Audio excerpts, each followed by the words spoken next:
One of his inspirations, he told an American journalist, was the writings of Freud's nephew, Edward Bernays. In his work on crowd psychology, Freud had described how the frightening irrationality inside human beings could emerge in such groups. The deep, what he called libidinal forces of desire, are given up to the leader, while the aggressive instincts are unleashed on those outside the group. Freud wrote this as a warning, but the Nazis were deliberately encouraging these forces because they believed they could master and control them. Well, Freud was saying that masses are bound by libidinal forces. They love each other and delegate their ideas and their feelings to the chap on top. What are libidinal forces? What are libidinal forces? Well, forces of love. Not hate. No, hate is delegated to the others outside.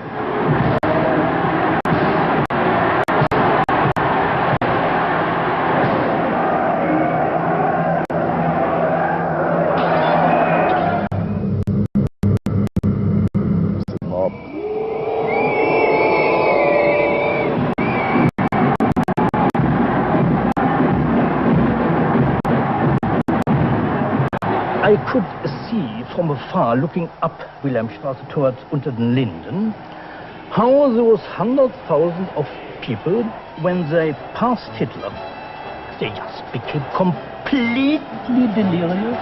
They began to shout these cries I will never get out of my ears. Heil, Sieg, Heil. They demented. And here I got confirmation how those irrational forces, uncontrollable forces in Germany, in the Germans, had erupted, had broken out, were running riot, were departing, marching on.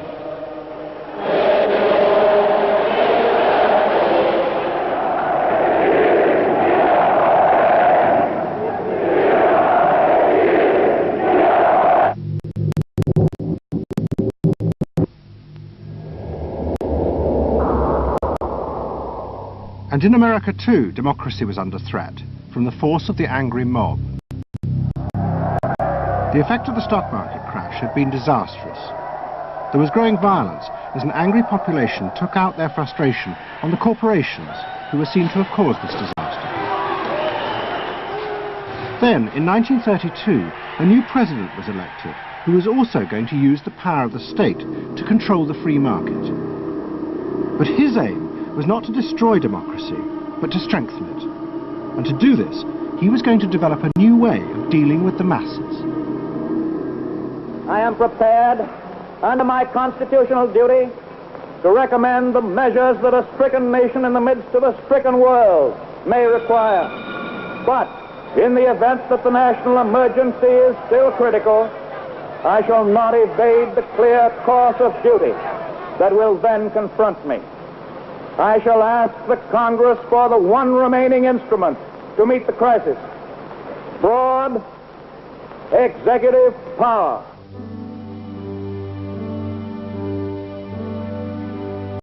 It was the start of what would become known as the New Deal.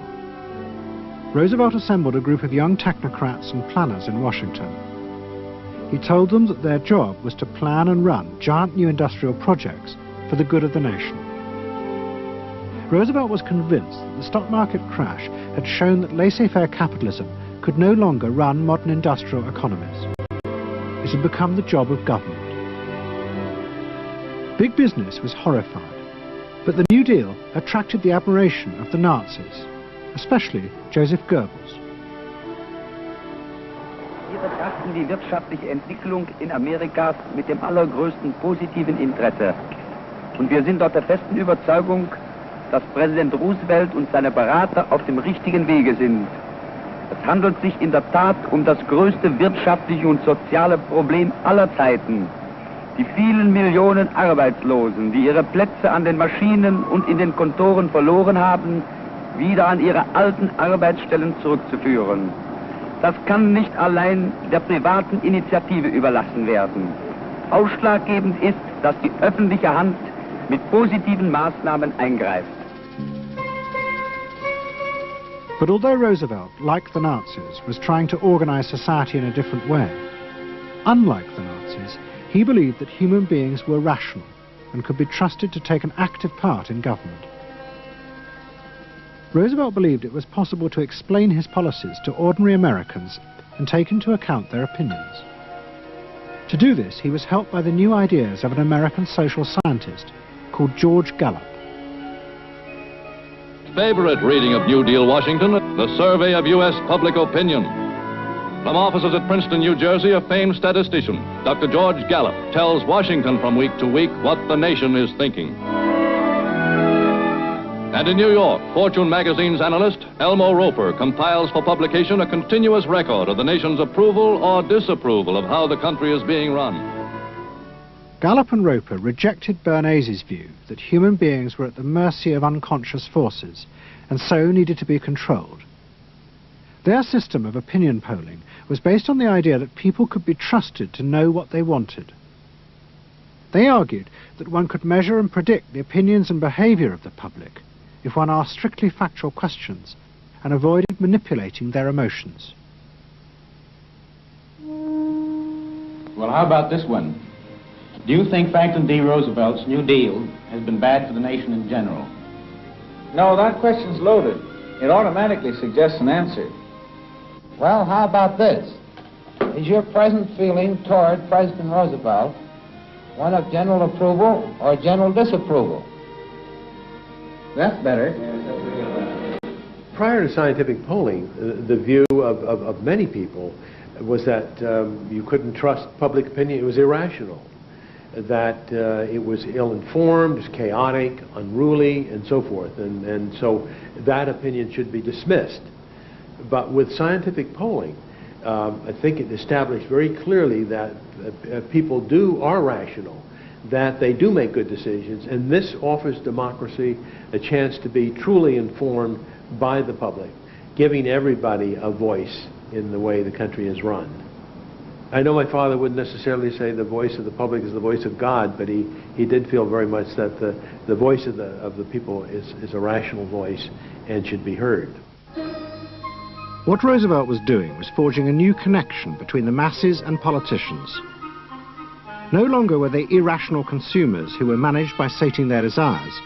Instead, they were sensible citizens who could take part in the governing of the country.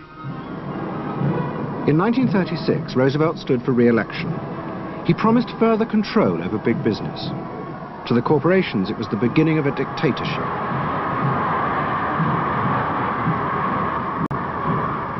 Roosevelt interferes with private enterprise and is running the country into debt for generations to come.